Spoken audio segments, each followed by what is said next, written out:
जादूगर, असीमित पेशा स्लॉट्स। अध्याय 21, डरावना पड़ोसी और छिपा हुआ संकट। रॉन सामूहिक भोजन कक्ष में भोजन कर रहा था, तभी पास की मेज पर बैठे कुछ उम्मीदवार प्रशिक्षुओं की बातचीत ने उसका ध्यान खींचा। क्या तुमने सुना? डैरेन ने वो वाला औषधि खरीदा है, एक लंबे पतले शरीर वाले मध्यम लंबाई बालों वाले युवक ने रहस्यमय अंदाज में कहा। कौन सी औषधि? दिमाग विकसित करने वाली? उसके साथी ने आश्चर्य से आंखें बड़ी कर लीं। हाँ, उसने कहा कि वह उस ध्वनि तरंग जादू की अवधारणा पूरी करने की कोशिश कर रहा है। लंबे बालों वाला युवक सिर हिलाता हुआ बोला, चेहरे पर आश्चर्य और उपेक्षा का मिश्रण था। क्या वह पागल हो गया है? इतने लोग कोशिश कर चुके और असफल हुए हैं। तीसरे व्यक्ति ने ठंडी हंसी हंसी और सिर हिलाया।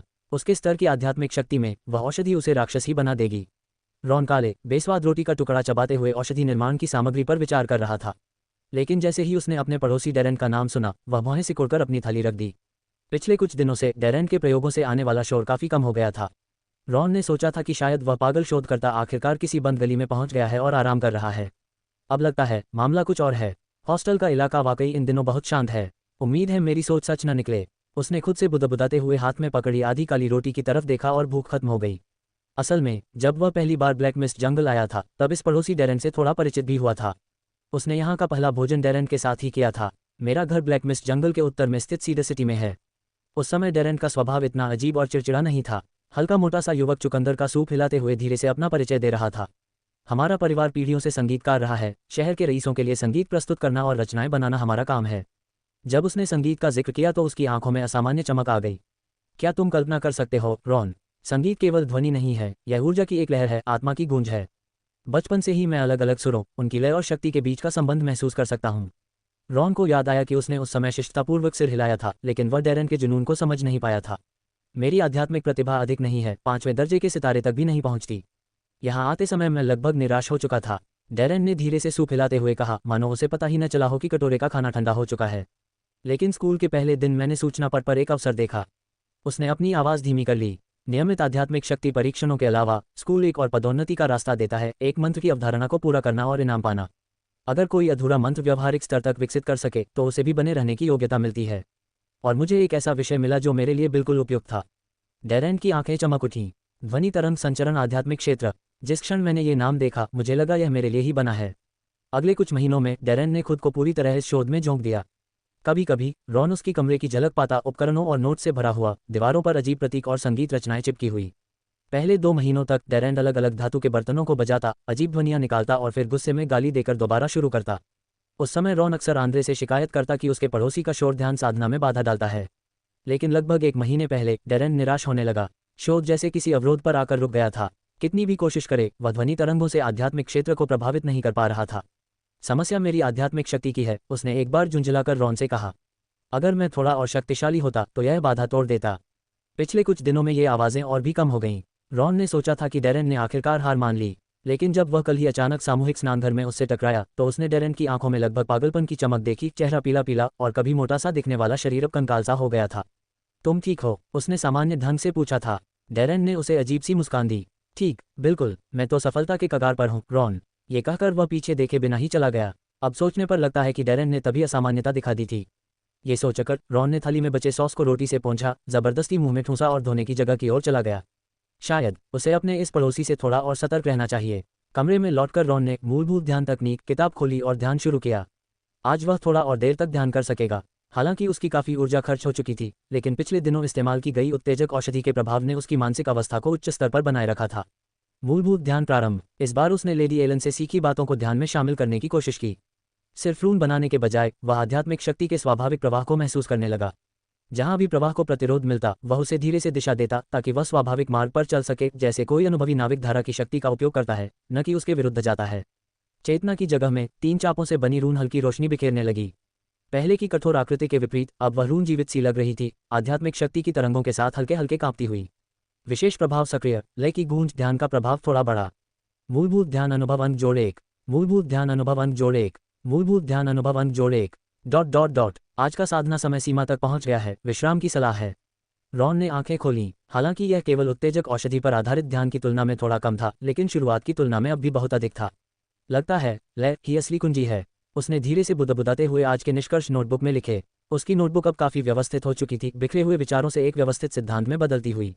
नोट संभालने के बाद रॉन ने लकड़ी की अभ्यास तलवार उठाए और कोरोना तलवार कला की मूलभूत चालों का अभ्यास शुरू किया।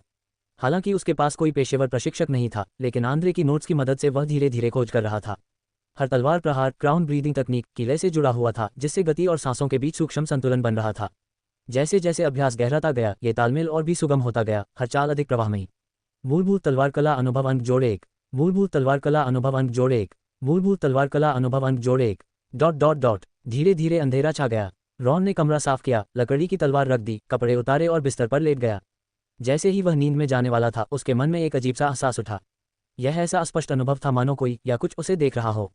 तभी बगल के कमरे से एक विचित्र आवाज आने लगी, कभी ऊंची कभी नीची, मानो कोई या कुछ पीड़ा में तड़प रहा हो। Wizard unlimited profession slots. अध्याय 22 विशाल मस्तिष्क पिंजरे में दैत्य। रॉन ने अपनी आंखें बंद की, उस अजीब एहसास के स्रोत को पकड़ने की कोशिश की, लेकिन वह आवाज पल भर में गायब हो गई। अजीब है, वह बुदबुदाया, मन ही मन बेचैनी महसूस करते हुए करवट बदलकर उठ बैठा। उसी क्षण बगल वाले कमरे की आवाजें अचानक और तेज हो गईं। वह अब इंसानी आवाजें नहीं थीं, बल्कि किसी जानवर की दर्द भरी चीखों और अजीब धातु रगड़ने जैसी ध्वनि का मिश्रण थी। लगता है वही हो गया जिससे मैं सबसे ज्यादा डर रहा था, रॉन ने खुद से कहा। उसके दिल में अशुभ पूर्वाभास और गहरा हो गया। वह तुरंत हल्के और तेज कदमों से बिस्तर से उठा, बिना आवाज किए। राज्य में रहते हुए उसके पिता ने उसे और भाइयों को कभी कभी जबरन शिकार के अभ्यासों में शामिल किया था, आज वही काम आया। बगल के कमरे की आवाजें और बेचैन हो गईं, कभी कभी ऐसा लगता मानो कोई भारी चीज दीवार से टकरा रही हो, मानो कोई चीज उस छोटे कमरे में जूझ रही हो, टकरा रही हो और दहाड़ रही हो। रॉन ने पल भर सोचा, अपनी परिस्थिति पर विचार किया। डेरेन का सीधा पड़ोसी होने के कारण सबसे पहले खतरे में वही था। आंद्रे ने उसे पहले ही चेताया था कि ब्लैक मिस्ट जंगल के म्यूटेंट कितने भयावह होते हैं। म्यूटेशन के शुरुआती चरणों में अधिकांश लोग थोड़ी बहुत समझदारी बनाए रखते थे, पर समय के साथ वह धीरे धीरे नष्ट हो जाती और अंततः वे सिर्फ मारने वाले दैत्य बन जाते। और भी डरावनी बात यह थी कि जैसे ही समझदारी पूरी तरह से नष्ट होती, म्यूटेशन की शक्ति भयावह गति से बढ़ जाती। बिना रोक टोक और उन्मादी खपत से पोषण पाकर वह थोड़े समय में ही किसी एडवांस्ड अप्रेंटिस जितनी ताकत हासिल कर लेता। अभी परीक्षा में 2 महीने बचे थे, यहाँ जोखिम लेना मूर्खता थी। डेरेन ने म्यूटेशन शुरू कर दिया है, जब तक कानून प्रवर्तन टीम को पता चलेगा तब तक बहुत देर हो जाएगी। रॉन ने तुरंत सोचा, मुझे यहाँ से अभी निकलना होगा। उसने जल्दी से कपड़े पहने, लकड़ी की तलवार उठाए और कीमती चीजें अपनी छाती में छिपा लीं। वह बचे या नहीं, पहले मेरी जान बचे, बाकी सुबह देख लूंगा। जैसे ही उसने सामान बांधा, बगल के कमरे की अजीब आवाजें अचानक बंद हो गईं और उसकी जगह एक और डरावनी खामोशी छा गई। ये खामोशी कुछ ही सेकंड रही, फिर हड्डियां टूटने की खटखटाहट और मांस मरोड़ने की गीली आवाज सुनाई दी। रॉन का दिल तेजी से धड़कने लगा। वह धीरे धीरे दरवाजे की ओर बढ़ा, हल्का सा खोला और बाहर झांका। गलियारा सुनसान था। ज्यादातर कैंडिडेट अप्रेंटिस या तो आराम कर रहे थे या अपने अपने कमरों में साधना कर रहे थे। किसी को पता भी नहीं था कि उनके बीच कितना बड़ा खतरा मंडरा रहा है। उसे यहाँ से निकलना था और सुरक्षित पहुंचकर कानून प्रवर्तन टीम को खबर देनी थी। गहरी सांस लेकर रॉन ने चुपचाप दरवाजा खोला और जल्दी से निकलने की तैयारी की। लेकिन तभी दीवार अचानक फट गई और एक विकृत आकृति तोप के गोले की तरह बाहर निकली, सीधा गलियारे में जा गिरी। ईंटें, लकड़ी के टुकड़े और धूल हर तरफ बिखर गई, साथ ही इंसान से परे एक दहाड़ गूंज उठी। रॉन ने तुरंत पीछे हटकर किसी तरह उस दैत्य के हमले से खुद को बचाया। धत्तेरे की, क्या वह पहले वाला डेरेन था? रॉन की आंखें फटी रह गईं, यकीन करना मुश्किल था। उसके सामने अब हल्का मोटा रिसर्च नहीं, बल्कि एक भयानक दैत्य खड़ा था। डेरेन का शरीर अजीब तरह से मरोड़ रहा था, कपड़े फटे हुए थे और नीचे से लगातार हिलती डुलती मांसपेशियां दिख रही थीं। सबसे डरावनी बात उसका सिर था, मानो भीतर से कोई ताकत उसकी खोपड़ी को फाड़ रही हो। बाहर एक विशाल धड़कता हुआ अर्धपारदर्शी मस्तिष्क बाहर निकला हुआ था। उस विकृत मस्तिष्क की सतह पर लाल नसें लिपटी हुई थीं, कुछ जगहों से हल्की नीली रोशनी भी निकल रही थी, मानो बिजली दौड़ रही हो। रॉ न, उस दैत्य ने उसे पहचान लिया और दोहरी आवाज में कठिनाई से कहा, जाओ। लेकिन वह इंसानियत की झलक पल भर में मिट गई। डेरेन की आंखें खाली हो गईं, पुतलियां फैलकर गहरी काली हो गईं। उसकी आवाज अचानक जानवर जैसी दहाड़ में बदल गई। बाहर निकले मस्तिष्क पर नीली रोशनी और भी चमकीली हो गई। रॉन ने महसूस किया जैसे कोई अदृश्य हथौड़ा उसके सीने पर पड़ा हो। उसकी नाइट स्क्वायर वाली ताकत ने उसे बचा लिया, वरना पुराना रॉन तो अंदरूनी खून बहने से वहीं ढेर हो जाता। अब वह दैत्य मानव भाषा नहीं बोल रहा था, बल्कि कान फाड़ देने वाली आवाजें निकाल रहा था। हर आवाज तरंग हमले में बदलकर और शक्तिशाली हो रही थी। गलियारे की लकड़ी की रेलिंग टूटने लगी, आसपास के दरवाजे कांपने लगे। रॉन समझ गया कि मामला हाथ से निकल चुका है। डेरेन पूरी तरह औषधि से विकृत होकर खतरनाक म्यूटेंट बन चुका था। ब्लैक मिस्ट जंगल में ऐसी स्थिति का सिर्फ एक हल था, खतरे का अंत करना। सामने रगों से भरा दैत्य और उसकी खतरनाक ध्वनि तरंगे देखकर रॉन जान गया कि भागने से कोई फायदा नहीं। उसकी आंखों में अब सिर्फ एक विचार था, जिंदा रहना। दैत्य ने गुस्से में दहाड़ लगाई और बिजली जैसी गति से उसकी ओर झपटा। रॉन ने घबराकर हमला नहीं किया। उसने कोरोना स्वॉर्ड्समैनशिप के सिद्धांतों के अनुसार सांस और हरकत को मिलाया और आखिरी क्षण में एक और हट गया। साथ ही उसने अपनी तलवार से डेरेन की टांग पर सटीक वार किया। परफेक्ट बचाव और पलटवार, बेसिक स्वॉर्ड्समैनशिप अनुभव जोड़ दो। तलवार की चोट से डेरेन लड़खड़ाया, पर जल्दी ही संभलकर फिर हमला करने लगा। हालांकि उसकी गति धीमी पड़ गई थी। अब की बार उसने सीधा झपट्टा न मारकर मुंह से ध्वनि तरंग छोड़ी। हवा में पारदर्शी गोल तरंगे बनी और रॉन की ओर बढ़ीं। वह पहले झटके से बच गया, पर दूसरी तरंग सीधा उसके कंधे से टकराए। तेज दर्द ने उसके दाएं हाथ को सुन्न कर दिया। ये साधारण चोट नहीं थी, ये ध्वनि तरंग और आध्यात्मिक शक्ति का मिला जुला हमला था, यानी वही साउंड वेव मैजिक जिसकी रिसर्च डैरेन कर रहा था। रॉन दूर हटने की कोशिश कर ही रहा था कि डैरेन ने सिर उठाकर एक और चीख लगाई, अब की बार हर दिशा में फैली भयानक ध्वनि लहर। रॉन के मुंह से खून बह निकला। वह जान गया कि अगर जल्दी कुछ न किया तो उसकी मौत तय है। उसी वक्त उसे एक विचार आया। उसने अपना जीरो सकल मैजिक इस्तेमाल किया। Slime splash. उसकी उंगलियों से एक चिपचिपा तरल निकला और सीधा डैरेन के पैरों पर जा लगा। वह तरल तुरंत जमकर उसके पैरों को मजबूती से जमीन से बांध गया। सटीक हमला। स्लाइम स्प्लैश अनुभव जोड़ दो। विकृत दैत्य गुस्से में दहाड़ा और छूटने की कोशिश करने लगा, पर स्लाइम बेहद मजबूत था। कुछ ही पलों में उसने एक पैर छुड़ा लिया। अगर दोनों निकल गए तो रॉन की मौत पक्की थी। रॉन ने देखा कि हर ध्वनि हमले के बाद डैरेन को कुछ क्षण रुकना पड़ता है। उस विकृत मस्तिष्क को आराम चाहिए। यही मौका है। उसने तेजी से पीछे की ओर चक्कर काटा और सीधा उस धड़कते विकृत मस्तिष्क के पास पहुंचा। अब हिचकिचाने का समय नहीं था। उसने पूरी ताकत से तलवार उठाई और सीधा उस नाजुक हिस्से में घोंप दी। Wizard unlimited profession slots. अध्याय 23 मृत्यु और अवशेष। तलवार ठीक ठीक उस मरोड़ खाते हुए मांस पर धंस गई और डैरेन का शरीर बुरी तरह कांप उठा। उसके मुंह से पीड़ा की चीख निकल गई, लेकिन हमलावर रुकने का इरादा नहीं रखता था। उसने दांत भींचकर तलवार को और गहराई तक धकेला और बार बार उसे मोड़कर बड़ा घाव बना दिया। घातक प्रहार। बेसिक स्वॉर्ड्समैनशिप अनुभव अंक जोड़ 5। घाव से रक्त और मस्तिष्क के टुकड़े बाहर निकलकर चारों ओर छिटक गए। आखिरकार विशाल मस्तिष्क प्राणी का शरीर जमीन पर गिर पड़ा और निश्चल हो गया। हमलावर ने सामने पड़े विकृत प्राणी पर अपनी नजर गड़ाए रखी, जब तक कि उसे पूरा यकीन न हो गया कि अब कोई हलचल नहीं बची है। उस विकृत मस्तिष्क की रोशनी पूरी तरह बुझ चुकी थी और अब वह केवल एक निस्तेज मृत मांस का ढेर रह गया था। रॉन वहीं खड़ा भारी सांसें ले रहा था। उसका पूरा शरीर रक्त और तरल से सना हुआ था। वह यकीन ही नहीं कर पा रहा था कि उसने अभी क्या किया। उसने एक सहपाठी को मार डाला था, एक ऐसा पड़ोसी जिसके साथ वह कई महीनों से रह रहा था, लेकिन जीने की प्रवृत्ति ने जल्दी ही उसे शांत कर दिया। ब्लैक मिस्ट जंगल में ऐसी घटनाएं कोई असामान्य बात नहीं थीं। यहाँ बस जंगल का नियम ही चलता है और जो कुछ उसने किया वह उसी नियम का पालन था। माफ करना डैरेन, रॉन ने धीमे स्वर में कहा। उसकी आंखों में जटिल भाव झलक रहे थे, लेकिन मुझे ही जिंदा रहना था। युद्ध समाप्त होने के बाद वह डैरेन के शरीर की ओर सावधानी से बढ़ा। उम्मीद थी कि कुछ उपयोगी वस्तु मिल जाए। उस विकृत मांस के ढेर में एक छोटी सी नोटबुक चमत्कारिक ढंग से सही सलामत पड़ी थी। शायद पूर्ण रूप से पागल हो जाने के बाद भी डैरेन ने अपनी शोध उपलब्धियों की रक्षा सहजवश कर ली थी। नोटबुक खोलते ही रॉन को उसमें ध्वनि तरंग जादू साउंड वेव मैजिक पर किए गए डैरेन के शोध नोट से भरे पन्ने मिले। कई पन्नों पर उलझे हुए चित्र और अवधारणाएं थीं जिन्हें समझना कठिन था, लेकिन कुछ पन्ने बेहद स्पष्ट थे। ये ध्वनि तरंग जादू का एक सरलीकृत प्रारूप था जिसे डैरेन ने प्रयोग में लाने लायक स्तर तक निखार लिया था। तो यही चीज थी जिसे वह पूरी तरह पूर्ण करना चाहता था। रॉन ने बुदबुदाते हुए नोटबुक को सावधानी से संभाल लिया। ये जानकारी निस्संदेह मूल्यवान थी, न केवल विद्या के दृष्टिकोण से बल्कि इसलिए भी कि यह रॉन को आने वाली परीक्षा में मदद कर सकती थी। विशेष कौशल unlock sound wave vibration prototype. विवरण। यह अधूरा जादुई सिद्धांत है, लेकिन इसके मूल प्रायोगिक उपयोग मौजूद हैं। प्रभाव। आक्रामक ध्वनि तरंग उत्पन्न कर सकता है जो लक्ष्य को शारीरिक और मानसिक दोनों तरह की क्षति पहुंचाती है। रॉन अभी डैरेन की अन्य वस्तुएं जांच ही रहा था कि अचानक दूर से तेज कदमों की आहट सुनाई दी। विद्यालय के प्रवर्तन कर्मियों को यहाँ की हलचल का आभास हो चुका था और वे निपटने आ रहे थे। रॉन ने तुरंत अपना स्वरूप ठीक किया ताकि वह हमलावर की बजाय एक वैध आत्मरक्षा करने वाले की तरह लगे। हालांकि ब्लैक मिस्ट जंगल में जंगल का नियम सर्वोपरि है, फिर भी विद्यालय के पास बुनियादी व्यवस्था बनाए रखने के लिए कुछ नियम हैं। कुछ ही देर बाद प्रवर्तन कर्मियों का एक दल गलियारे के अंत में दिखाई दिया। उनके आगे आगे एक लंबा आदमी चल रहा था जिसकी छाती पर एडवांस्ड अप्रेंटिस का बैज चमक रहा था। उसने अपना हुड पीछे हटाया और उसका पीला दुबला चेहरा सामने आया। उसकी आंखों की तेज नजरें हर छोटे से छोटे विवरण को परख रही थीं। रॉन ने जब उसका चेहरा देखा तो उसे हल्की सी पहचान हुई। जैसे ही उस आदमी से जड़ी बूटी की खुशबू आए, रॉन को तुरंत याद आ गया। क्या ये वही एडवांस्ड अप्रेंटिस होल्ड नहीं था जिसने कुछ दिन पहले औषधि भंडार से बड़ी मात्रा में स्टारडस्ट ग्रास खरीदी थी? यहाँ क्या हुआ? होल्ड ने रॉन की ओर देखा और उसकी नज़र में हल्की सी भाव तरंग आई, लेकिन उसके स्वर में कोई निजी भाव नहीं था। रॉन ने गहरी सांस ली और मन ही मन समझ गया, इसलिए उसने ऐसे दिखावा नहीं किया जैसे वह होल्ड को जानता हो। उसने बस स्थिति का संक्षेप में वर्णन किया, इस बात पर जोर देते हुए कि डैरेन विकृत म्यूटेट हो गया था और उसने उस पर हमला किया। उसने किसी तरह का वर्जित औषधि फॉरबिडन पोशन पी ली थी जिससे उसके मस्तिष्क में विकृति आ गई और फिर उसने मुझ पर हमला किया। मेरे पास केवल आत्मरक्षा का विकल्प था, रॉन ने धीमे स्वर में कहा। उसके चेहरे पर भय और दुख का मिश्रण झलक रहा था, लेकिन उसने संतुलन भी बनाए रखा। होल्ड ने बिना भाव के सुना, फिर डैरेन के शव के पास जाकर ध्यान से जांच की। उसने अपनी कमर से एक छोटी शीशी निकाली और डैरेन के मस्तिष्क से रिस रहे तरल का नमूना लिया। सामान्य उत्प्रेरक जनित विकृति। वह खड़ा होकर बोला, ऐसे मामले हाल ही में अधिक हो गए हैं। उसने रॉन की ओर मुड़कर कहा, नियमों के अनुसार मुझे तुम्हारी आत्मिक शक्ति की जांच करनी होगी ताकि पुष्टि हो सके कि तुम दूषित नहीं हुए हो। रॉन ने सिर हिलाकर आज्ञाकारी ढंग से परीक्षण स्वीकार किया। होल्ड ने एक छोटा क्रिस्टल उसके माथे पर रखा।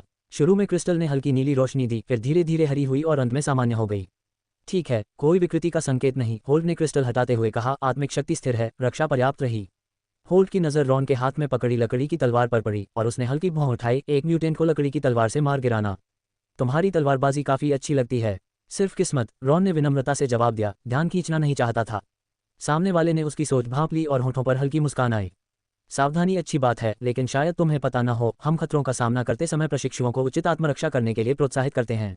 उसने बाकी प्रवर्तन कर्मियों को इशारा किया कि वे डेरेन के शव को संभालें और फिर रॉन के पास आकर धीमी आवाज में बोला, ध्वनि तरंग जादू पर शोध हमेशा से हमारे विद्यालय में एक महत्वपूर्ण पुरस्कार विषय रहा है। अगर तुम्हें डेरेन की वस्तुओं में कोई मूल्यवान जानकारी मिली है तो मैं सुझाव दूंगा कि उसका अच्छा उपयोग करो। जादूगर, असीमित प्रोफेशन स्लॉट्स। अध्याय 24, मृत्यु और अवशेष भाग 2। रॉन का दिल जोर से धड़कने लगा। उसे समझ नहीं आया कि यह उच्च स्तरीय प्रशिक्षु एडवांस अप्रेंटिस उसे कोई संकेत दे रहा है या उसकी परीक्षा ले रहा है। लेकिन किसी भी हालत में सामने वाला उसके हाथ में मौजूद नोटबुक के बारे में पूरी तरह जानता था। धन्यवाद सर, आपके याद दिलाने के लिए। मैं इसे ध्यान से विचार करूंगा। रॉन ने भी धीमी आवाज में सतर्कता से जवाब दिया। इसी क्षण रॉन को अचानक आंद्रे की कही हुई बात समझ में आ गई। शक्ति के पदों पर बैठे लोग भले ही जीवन और मृत्यु पर अधिकार रखते हों, फिर भी यदि प्रशिक्षु में क्षमता हो तो वे उचित मार्गदर्शन और मदद भी देते हैं, न कि अंधाधुंध दबाव डालते हैं। होल्ट का ये गुप्त संकेत निस्संदेह उसकी क्षमता की मान्यता थी। तो क्या स्कूल के नियमों को समझना और पर्याप्त क्षमता दिखाना ही यहाँ जीवित रहने की कुंजी है? रॉन ने मन ही मन सोचा। तुम समझदार हो, लगता है मुझे और कुछ कहने की जरूरत नहीं। होल्ट ने सिर हिलाया। उसकी आवाज़ में एक प्रकार की जांच और पुनर्मूल्यांकन की झलक थी। घटना की रिपोर्ट दर्ज होगी, लेकिन चूंकि यह आत्मरक्षा का मामला है, इसका तुम पर कोई नकारात्मक असर नहीं पड़ेगा। मूल्यांकन निकट है, आशा है तुम तैयार हो। ये कहकर वह तुरंत कानून प्रवर्तन दल लॉ एनफोर्समेंट टीम के साथ चला गया और रॉन खून से सने गलियारे में अकेला खड़ा रह गया। रॉन ने गहरी सांस ली और अपने कमरे में लौट आया।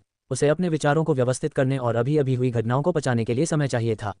आज का अनुभव एक बार फिर उसे ब्लैक मिस्ट जंगल की कठोर सच्चाई का एहसास करा गया। यहाँ हर कोई जीवित रहने के लिए संघर्ष करता है और शक्ति के लिए पागल हो जाता है। लॉक, एमिली, डेरिन और वे असंख्य सफ़ेद हड्डियाँ जिन्हें वह देख भी नहीं सकता था, ये सब इस विकृत वास्तविकता का आईना थीं। लेकिन चाहे वातावरण कितना भी खतरनाक क्यों न हो, अंततः इंसान का भाग्य उसकी अपनी पसंद और शक्ति ही तय करती है। ब्लैक मिस्ट जंगल के किसी गुप्त कक्ष में नीली रोशनी सफ़ेद चोगे पहने आकृतियों पर पड़ रही थी। दीवारों पर अलग अलग आकार के क्रिस्टल बॉल्स जड़े हुए थे, जिनमें से हर एक स्कूल के विभिन्न क्षेत्रों की झलक दिखा रहा था। उनमें से एक क्रिस्टल बॉल में रॉन और डेरिन की पूरी लड़ाई साफ दिखाई दे रही थी। 78 अंक, एक सख्त चेहरे वाले जादूगर ने घोषणा की। उसके हाथ में एक जटिल स्कोरिंग उपकरण था। यह उम्मीदवार प्रशिक्षु काफ़ी अच्छा प्रदर्शन कर रहा था, विशेषकर इतनी तीव्र ध्वनि तरंग साउंड वेव के हमलों का सामना करते समय। मैं 70 अंक देती हूँ, एक बुजुर्ग जादूगरनी ने कहा। उसकी चमकीली बैंगनी आंखें स्क्रीन पर टिकी थीं। हालांकि उसकी तलवारबाजी और अनुकूलनशीलता सराहनीय है, लेकिन पहली ध्वनि तरंग के हमले के समय उसकी प्रतिक्रिया थोड़ी धीमी थी। मैं यूनी की राय से सहमत हूँ।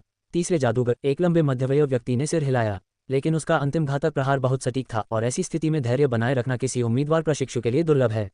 तो चलो इसे 75 अंक पर तय करते हैं। चर्चा का नेतृत्व कर रहे बुजुर्ग ने अंतिम निर्णय सुनाया। उसका नाम दर्ज करो, रॉन राल्फ, और उसे अगले साल के लिए मुख्य निरीक्षण सूची में डालने पर विचार करो। कोने में खड़ा एक ड्यूटी प्रशिक्षु तुरंत यह निर्णय लिखने लगा। उधर होल्ट पहले ही कानून प्रवर्तन दल के साथ घटनास्थल पर पहुंच चुका था और रॉन की जांच कर रहा था।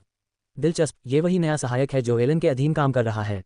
मुझे उसका थोड़ा सा स्मरण है। यूनी जादूगरनी ने भान उठाए। लगता है बूढ़े एलन का निर्णय हमेशा की तरह सटीक है। क्रिस्टल बॉल में दृश्य ये दिखा रहा था कि होल्ट और कानून प्रवर्तन दल डेरेन की लाश के साथ जा चुके थे और रॉन खून से सने गलियारे में अकेला खड़ा था।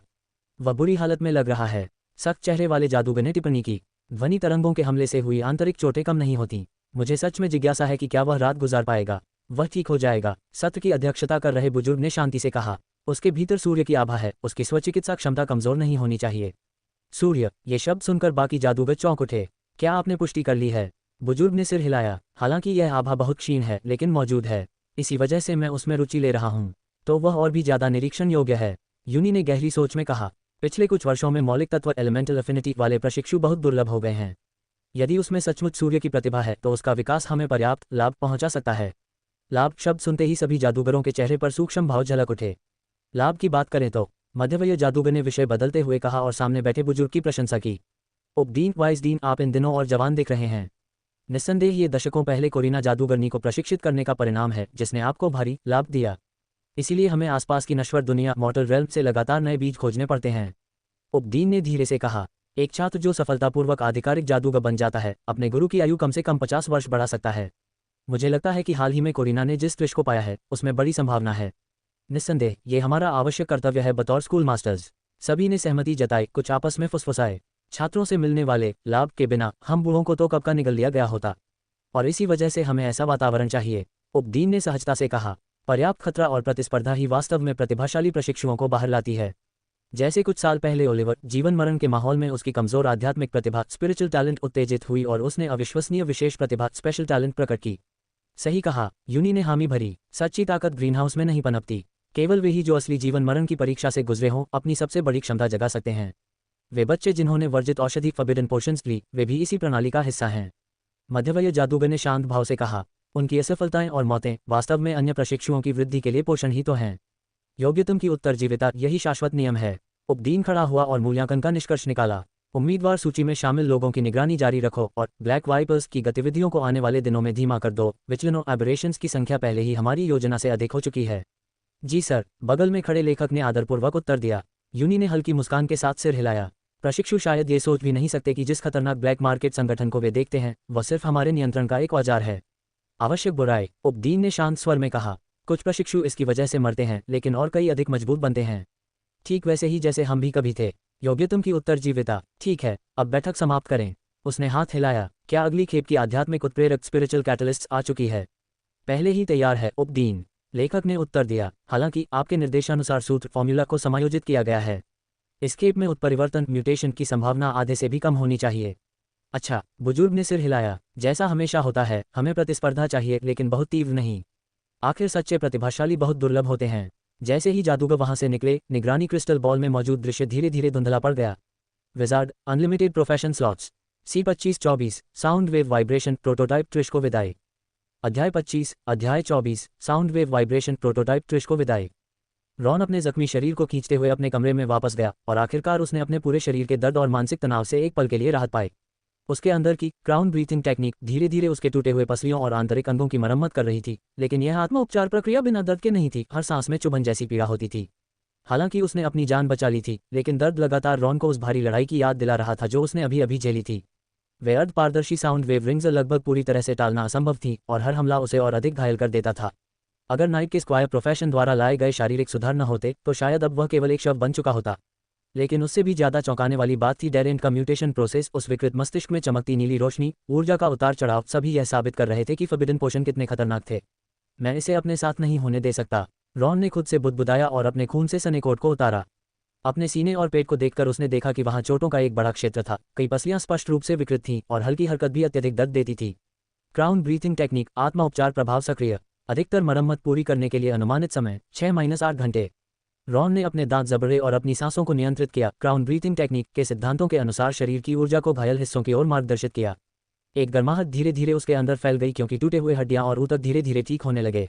यह आत्मा उपचार क्षमता नाइट प्रोफेशन के महत्वपूर्ण गुणों में से एक है। इसकी गति धीमी है, लेकिन यह बाहरी मदद के बिना खुद को ठीक करने की अनुमति देती है, जिससे यह इस खतरनाक दुनिया में एक अनमोल क्षमता बन जाती है। जैसे ही वह अपने शरीर के ठीक होने का इंतजार कर रहा था, रॉन ने डेरेन के रिसर्च नोट्स निकाले और उन्हें ध्यानपूर्वक पढ़ना शुरू किया। इस दुनिया में जहां मजबूत कमजोर पर शिकार करते हैं, कोई भी संसाधन जो ताकत बढ़ा सके उसे गंवाना नहीं चाहिए। नोट्स का पहला हिस्सा ज्यादातर सैद्धांतिक निष्कर्ष और असफल प्रयासों का रिकॉर्ड था, लेकिन दूसरा हिस्सा साउंड वेव वाइब्रेशन मैजिक के निर्माण प्रक्रिया का विवरण था। साउंड वेव केवल भौतिक घटना नहीं है, बल्कि यह आत्मिक शक्ति का एक और रूप है। रॉन ने नोट्स का मुख्य वाक्य अपने मन में दोहराया। विशिष्ट आवृत्तियों के माध्यम से यह संभव है कि आत्मिक फोर्स फील्ड में अनुनाद उत्पन्न किया जा सके, जिससे एक शक्तिशाली शॉकवेव उत्पन्न हो। डेरेंट का शोध दिशा वास्तव में अनोखी थी। वह संगीतकार की प्रतिभाओं को आत्मिक शक्ति के साथ जोड़कर एक पूरी नई मैजिक संकल्पना बनाने की कोशिश कर रहा था। हालांकि यह अंततः विफल हुआ, लेकिन उसका सैद्धांतिक आधार काफी मजबूत था। साउंड वेव वाइब्रेशन प्रोटोटाइप अनुभव अंक जोड़ 1। वर्तमान प्रगति साउंड वेव वाइब्रेशन प्रोटोटाइप 5/100। जैसे ही रात हुई, रॉन ने अंततः नोटबुक बंद किया। घंटों की पढ़ाई के बाद उसे डेरेंट की संकल्पना की मोटे तौर पर समझ हो गई थी। ये केवल एक हमला करने का तरीका नहीं था, ये साउंड वेव आवृत्तियों के माध्यम से आत्मिक फोर्स फील्ड को प्रभावित करने का एक नया तरीका था। हालांकि यह अभी तक पूर्ण नहीं था, लेकिन इसमें व्यावहारिक मूल्य पहले से ही था। लेकिन नोट्स में डेरेंट की विफलता का कारण भी बताया गया था। आत्मिक शक्ति की स्थिरता और नियंत्रण अपर्याप्त थे, जिसके कारण उसे फॉरबिडन पोशन का सहारा लेना पड़ा और उसका जीवन इस प्रक्रिया में समाप्त हो गया। मैं कल से अभ्यास शुरू करूंगा और आत्मिक शक्ति स्थिरीकरण पोशन के साथ सुधार करूंगा। मुझे याद है कि हर्ब स्टोव में यह होना चाहिए। रॉन ने अपने आप से बुदबुदाया और नोटबुक को सावधानी से रखा। उसे पता था कि मूल्यांकन का दिन करीब आ रहा है। इस मुठभेड़ के खतरे के बावजूद उसने अप्रत्याशित लाभ भी हासिल किए। ब्लैक मिस्ट जंगल में अवसर और खतरे अक्सर साथ साथ होते हैं। कुंजी यह है कि उन्हें कैसे सही तरीके से उपयोग किया जाए। और अब वह पहले से कहीं अधिक सुनिश्चित था कि वह इस दुनिया में अपनी जगह खोज सकता है। ब्लैक मिस्ट जंगल की सुबह की धुंध पूरी तरह से हट नहीं पाई थी और रॉन पहले ही हर्ब स्टोव के द्वार पर खड़ा था। आज वह सामान्य से पहले आया था। योजना बनाई थी कि वह लेडी एलन से आत्मिक स्थिरता पोषण के बारे में पूछे, साथ ही अपने नियमित कार्य भी करे। ब्रॉन्ज विंड चाइम हवा में एक कुरकुरी आवाज कर रहा था जब दुकान का दरवाजा चुपचाप खुला। तुम जल्दी आए हो बच्चे, पुरानी जादूगरनी की आवाज़ धुंधले रोशनी वाले स्टोर के अंदर से आए। लगता है कि तुम्हें मुझसे कोई जरूरी सवाल पूछना है। रॉन अंदर कदम रखते हुए मिश्रित जड़ी बूटियों की परिचित खुशबू में घुल गया। इस प्रशिक्षण अवधि के बाद अब वह अधिक सटीक रूप से सामग्री की पहचान कर सकता था। हाँ मैडम, उसने सम्मानपूर्वक कहा और हल्का झुककर अभिवादन किया। मैं आत्मिक स्थिरता पोषण के बारे में पूछना चाहता हूँ। लेडी एलन की आंखें, जो हल्की हरी रोशनी में चमक रही थीं, थोड़ी सी खुल गईं। ओह, सामान्य उम्मीदवार प्रशिक्षु शायद ही इनमें संपर्क में आते हैं। बिल्कुल, रॉन ने सिर हिलाया और फिर डेरेन के म्यूटेशन की पिछली रात की घटनाओं का संक्षिप्त विवरण सुनाया। बेशक, उसने अपने युद्ध का विस्तृत विवरण नहीं दिया, केवल इतना बताया कि वह कानून प्रवर्तन टीम के आने तक जीवित रहने में भाग्यशाली था। लेडी एलन चुपचाप सुनती रही, हल्का भौहें चढ़ाई लेकिन कोई टिप्पणी नहीं की, बस हल्का सिर हिलाया। संगीत का उपयोग करके साउंड वेव कंडक्शन मैजिक का शोधन। उस लड़के की सोच थोड़ी दिलचस्प थी, भले ही वह अब नहीं है, उसकी सोच सही प्रतीत होती है। उसने काउंटर के नीचे से एक छोटी पुस्तक निकाली और उसे जल्दी से पलट कर देखा। मेरे पास एक प्रकार का स्टार डस्ट लिक्विड है जो आत्मिक शक्ति को बढ़ा सकता है। यह आत्मिक फोर्स फील्ड की उतार चढ़ाव को स्थिर करता है, जिससे मैजिक मॉडल बनाए रखना आसान हो जाता है। रॉन का दिल उत्साहित हुआ। मैडम, क्या यह आपके पास मौजूद है? अभी नहीं, लेडी एलन ने पुस्तक बंद की, लेकिन मैं तुम्हें इसका सरल संस्करण बनाने का तरीका सिखा सकती हूँ। हालांकि इसका प्रभाव असली स्टार डस्ट लिक्विड जितना अच्छा नहीं होगा, फिर भी शुरुआती लोगों के लिए पर्याप्त होना चाहिए। रॉन ने कृतज्ञता व्यक्त की। बहुत बहुत धन्यवाद। इतना जल्दी धन्यवाद मत दो, पुरानी जादूगरनी ने हाथ हिलाया। मैं तुम्हें सूत्र सिखा सकती हूँ, लेकिन तुम्हें सामग्री खुद ढूंढनी होगी। इसके अलावा ये तुम्हारी मैजिक पोशन रिफाइनिंग कौशल की भी परीक्षा होगी। उसने शेल्फ से एक स्क्रॉल निकाला। पहले आज का काम खत्म करो, फिर मैं तुम्हें तरीका सिखाऊंगी। अब उन नए आए मूनफ्लावर रूट स्टॉक्स को प्रोसेस करना शुरू करो। रॉन ने स्क्रॉल स्वीकार किया, सम्मानपूर्वक सिर हिलाया और फिर दिन का काम शुरू किया। मूनफ्लावर रूट स्टॉक्स को प्रोसेस करना धैर्य और सटीकता मांगता है।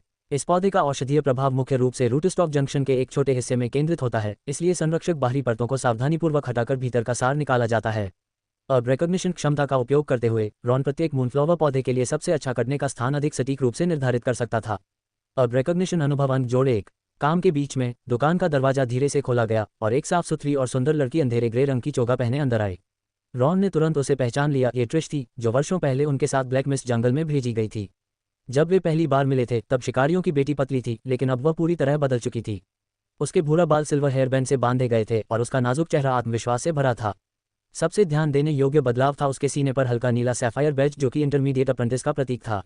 सुप्रभात लेडी एलन, ट्रिश ने हल्का सिर हिलाया। उसकी आवाज़ नर्म लेकिन दृढ़ थी। मास्टर ने मुझे पिछली बार के ऑर्डर की जड़ी बूटियां लेने भेजा है। ओह, ये तुम हो? लेडी एलन ने सिर हिलाया। सामग्री तैयार है, बस एक पल।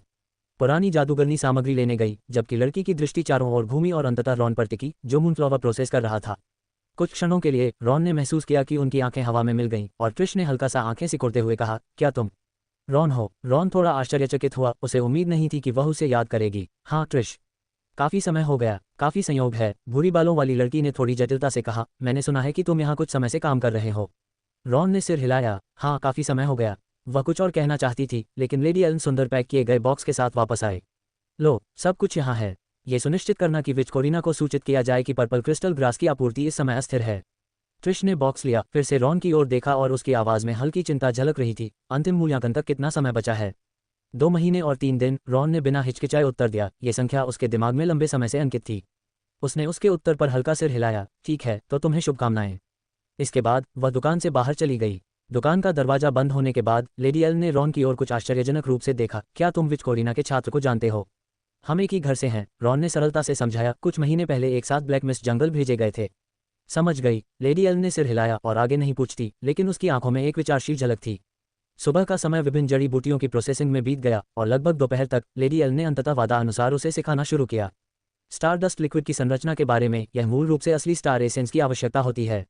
पुरानी जादूगरनी ने उपकरणों को व्यवस्थित करते हुए समझाया, लेकिन वह सामग्री बहुत कीमती है, सामान्य अप्रेंटिस के लिए लगभग असंभव है।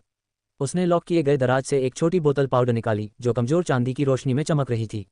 यह मूनलाइट क्रिस्टल है, जो पूर्णिमा की रात में कुछ क्रिस्टलों पर चांदनी पड़ने से बनता है। जादूगर अनलिमिटेड प्रोफेशन स्लॉट्स। अध्याय 26, सरल स्टार डस्ट लिक्विड, स्थिर प्रगति। रॉन ने इस सामग्री का ध्यानपूर्वक निरीक्षण किया और हर रिकॉग्निशन क्षमता की मदद से वह इसमें निहित विशेष लय को महसूस कर सका। तुम्हारी सूक्ष्म दृष्टि ने मुझे आश्चर्यचकित कर दिया, लेडी एलन ने उसकी एकाग्रता देखी। अधिकांश लोग जब पहली बार इस सामग्री के संपर्क में आते हैं तो इसके भीतर की लय का पता लगाना कठिन पाते हैं। रॉन ने अपनी भावना को छिपाया नहीं। इसकी परिवर्तन की आवृत्ति आध्यात्मिक शक्ति के मूल ध्यान रून के काफी समान है, लेकिन वह सही शब्द खोजने के लिए रुक गया, ज्यादा तरल, बिना किसी अवरोध की भावना के। बहुत ही उपयुक्त वर्णन, लेडी एलन ने संतोषजनक भाव में सिर हिलाया। यही कारण है कि स्टारडस्ट लिक्विड आध्यात्मिक शक्ति को स्थिर कर सकती है। यह एक आदर्श लयमान टेम्पलेट प्रदान करता है जिससे आध्यात्मिक शक्ति अधिक प्राकृतिक रूप से बह सकती है। उन्होंने कुछ मूनलाइट क्रिस्टल्स को विशेष रूप से तैयार किए गए मूसल में डाला और कहा, अब मैं तुम्हें स्टारडस्ट लिक्विड का सरल संस्करण बनाने की विधि सिखाऊंगी।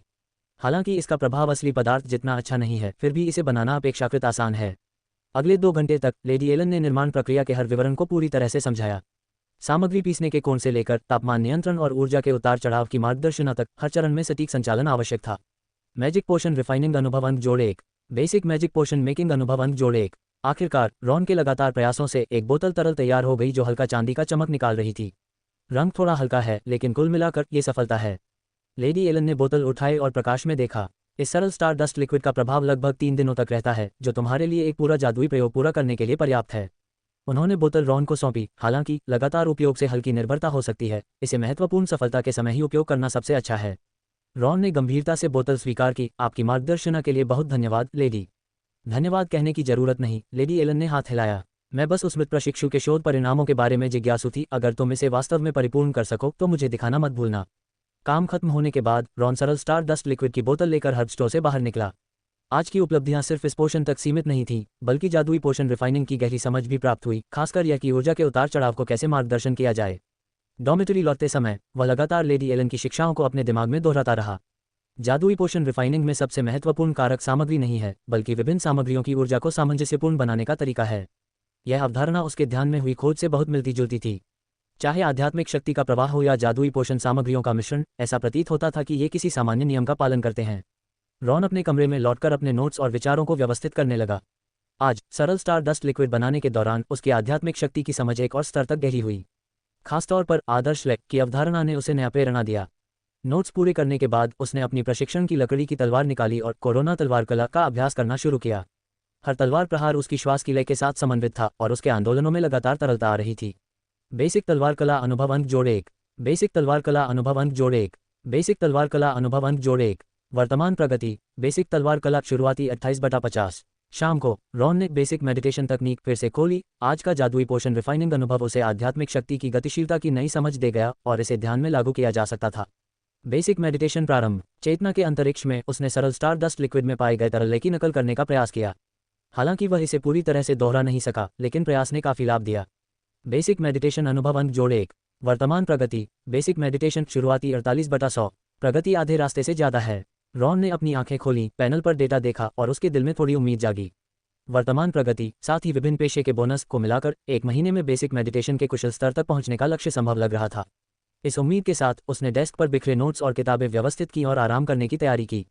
कल फिर से एक संतोषजनक दिन होगा और उसे विभिन्न चुनौतियों का सामना करने के लिए पर्याप्त मानसिक स्थिति बनाए रखनी थी। रॉन का मन थोड़ा सुस्त था। पिछली रात वह बिस्तर पर करवट लेते हुए सो नहीं पाया। दारेंट के मामलों की याद लगातार उसके दिमाग में घूम रही थी। आखिरकार उसके भीतर घुले 2 आत्माओं में से एक ने हाल ही में समाज में कदम रखा था और दूसरी बचपन से एक अमीर काउंट के बेटे के रूप में पली बड़ी थी। दोनों ने जीवित रहने के लिए ऐसे भयंकर संघर्ष का अनुभव नहीं किया था। शायद तनाव के कारण एड्रेनालिन के प्रभाव से कोई विशेष भावना नहीं थी, लेकिन रात के सन्नाटे में बिस्तर पर लेटे हुए दूसरी आत्मा की मुड़ी हुई और संघर्ष करती स्थिति और मृत्यु से पहले की दर्द भरी कराह उसे शांति बनाए रखना कठिन कर रही थी। दरअसल तेज लड़ाई के दौरान रॉन ने आसपास कुछ जिज्ञासु आंखों को महसूस किया। कई बार शरीर की परिष्कृत क्षमता और करियर परिवर्तन के बाद वह कॉरिडोर के दोनों तरफ के कमरों से जीवन के हल्के संकेत पकड़ सकता था। समान अवधि के उम्मीदवार प्रशिक्षु दरवाजों के पीछे छिपे थे, चुपचाप दरवाजे के फटी हुई जगहों से बाहर हो रही गतिविधियों को देख रहे थे। लेकिन हॉल्ट और कानून प्रवर्तन टीम के आने तक वे दरवाजे खोलने और निरीक्षण के लिए बाहर आने की हिम्मत नहीं कर पाए। ये निश्चित रूप से ब्लैक मिस्ट जंगल के जीवित रहने के नियमों के अनुरूप है। उसने ठंडी हंसी दी, क्योंकि कमजोर केवल छाया में डरते हुए मजबूत का फैसला देखने और फिर विजेता से जुड़ने का इंतजार करते हैं। ऐसी जीवित रहने की रणनीति यहाँ आम थी। लेडी एलन के साथ काम खत्म करने और दैनिक अभ्यास पूरा करने के बाद समय शाम के करीब था। जब रॉन सामूहिक भोजन हॉल में गया, उसने तुरंत एक अलग माहौल महसूस किया। सामान्यतः इस समय बहुत लोग नहीं होते थे, लेकिन आज हॉल भीड़ भरा था। और अधिक अजीब बात यह थी कि उम्मीदवार प्रशिक्षु, जो आमतौर पर 3-4 के समूह में रहते थे, अब इकट्ठे हो रहे थे और बार बार उसकी ओर देख रहे थे। वह रॉन है। सुना है उसने अकेले म्यूटेटेड दारेंट को हरा दिया। सुना है उसने ये लकड़ी की तलवार से किया। और वह अभी भी मार्केट में हर्ब स्टोर में काम कर रहा है, यहाँ तक कि लॉर्ड हॉल्ट भी। रॉन के कानों में लगातार सरगर्मी सुनाई दे रही थी और वह बिना भाव के अपना ट्रे लेकर एक कोने में बैठ गया। तभी एक लंबा पतला युवा ट्रे लेकर आया। रॉन, क्या मैं यहाँ बैठ सकता हूँ? रॉन ने देखा और उसे उसी बैच का साथी उम्मीदवार प्रशिक्षु पहचाना, लेकिन नाम याद नहीं आया। जवाब देने से पहले 2 और लोग शामिल हो गए। रॉन, सुना है तुमने वह जादुई मंत्र सेट प्राप्त किया जो दारेन ने रिसर्च किया था। क्या मैं देख सकता हूँ? मेरे पास कुछ मैजिक स्टोन फ्रेगमेंट हैं, अगर आप मार्गदर्शन कर सकें। रॉन ने अपने हाथ में काला ब्रेड रखा, उसका चेहरा उदासीन। माफ करना, मैं अभी बहुत व्यस्त हूँ। वह खड़ा हुआ, ट्रे उठाया और जाने लगा, लेकिन और लोग उसके चारों ओर इकट्ठे हो गए, उत्साहपूर्वक और जीवंतता से बात कर रहे थे। जैसे ही वह अपना गुस्सा खोने ही वाला था, एक परिचित आवाज़ बाजू से आई, रास्ता साफ करो। जादूगर, असीमित पेशा स्लॉट। अध्याय 27, मार्कस का धमकी, राक्षस। आंद्रे बिना किसी का ध्यान खींचे रेस्तरां के प्रवेश द्वार पर प्रकट हुआ। उसकी शाही और सुरुचिपूर्ण मुद्राएं अभी भी कायम थीं, लेकिन उसकी आंखों में एक अनिवार्य अधिकार भी झलक रहा था। उम्मीदवार प्रशिक्षुओं ने एक दूसरे की ओर देखा और जल्दी से इधर उधर हो गए। हालांकि यहाँ शाही पद का अधिक महत्व नहीं है, पर फारूक साम्राज्य के 13वें राजकुमार होने के नाते आंद्रे का प्रभाव अभी भी पर्याप्त था, कम से कम इन उम्मीदवार प्रशिक्षुओं के लिए। ये लोग। आंद्रे हंसते हुए रॉन की ओर बढ़ा और बोला, कल जब डेरेन में उत्परिवर्तन हुआ, ये सब अपने कमरों में छिप गए और दरवाजा खोलने की हिम्मत भी नहीं की। अब ये सब दिखावा करने के लिए तैयार हैं। रॉन ने हल्का सिर हिलाया, मुझे सच में इन लोगों से कोई लेना देना नहीं है, आंद्रे। मदद करने के लिए धन्यवाद। तो चलो चलो कहीं और शांति से बैठते हैं। आंद्रे ने मुस्कान के साथ आमंत्रित किया। वैसे मेरे पास अभी अभी कुछ ताज़ा बने स्कोन हैं, वे काले ब्रेड से कहीं बेहतर हैं। दोनों आंद्रे के कमरे में गए, जहां व्यवस्था स्पष्ट रूप से अन्य उम्मीदवार प्रशिक्षुओं की तुलना में बेहतर थी। एक छोटे से मेज पर कई भाप उठाते स्कोन रखे थे और उनके पास एक सुगंधित फूलों वाली चाय का पॉट भी था। वैसे, आंद्रे हंसते हुए रॉन के लिए चाय डालते हुए बोले, मुझे उम्मीद नहीं थी कि तुम उत्परिवर्तित डेरेन को लकड़ी की तलवार से संभाल लोगे। अफसोस कि मैं उस समय डोंग क्षेत्र में नहीं था, वरना मदद करने आ जाता। रॉन ने अपनी चाय के कप से एक घूंट लिया, बस किस्मत। किस्मत। आंद्रे ने शरारती मुस्कान के साथ उसकी ओर देखा। अब तुम काफी नम्र हो गए हो। रॉयल कैपिटल में अगर तुम्हें ऐसी उपलब्धियां होती तो शायद तुम पूरे शहर में अपने आप को दिखाते, है ना? यह मजाक सुनकर रॉन ने निराशा में सिर हिलाया, वो सब अब अतीत की बातें हैं। सच में? आंद्रे ने स्कोन का एक टुकड़ा लिया, उसकी आंखों में उत्सुकता झलक रही थी। लेकिन सच कहूं, इस अवधि में तुम्हारा बदलाव काफी चौंकाने वाला है। क्राउन ब्रीदिंग तकनीक के साथ रोजाना प्रशिक्षण, हर्बस्टो में सीखना, और अब तुमने साउंड वेव मैजिक की अवधारणा भी विकसित की। वह रॉन की ओर देखकर हल्की मुस्कान के साथ रुका। अगर मैं तुम्हें एक एक कदम बढ़ते हुए नहीं देखता तो शक करता कि तुम्हें किसी शक्तिशाली प्राणी ने अधिकार कर दिया हो। अधिकार? रॉन का दिल हिल उठा, डुअल सोल की अपनी प्रतिभा याद करते हुए, लेकिन बाहर से वह शांत रहा। मैं बस यहाँ बैठकर मरना नहीं चाहता। सच में? आंद्रे का चेहरा अचानक गंभीर हो गया, लेकिन हाल ही में तुम्हें सतर्क रहना चाहिए, खासकर उस मार्कस के मामले में। रॉन ने चाय का कप रखा, ऐसा क्यों कह रहे हो?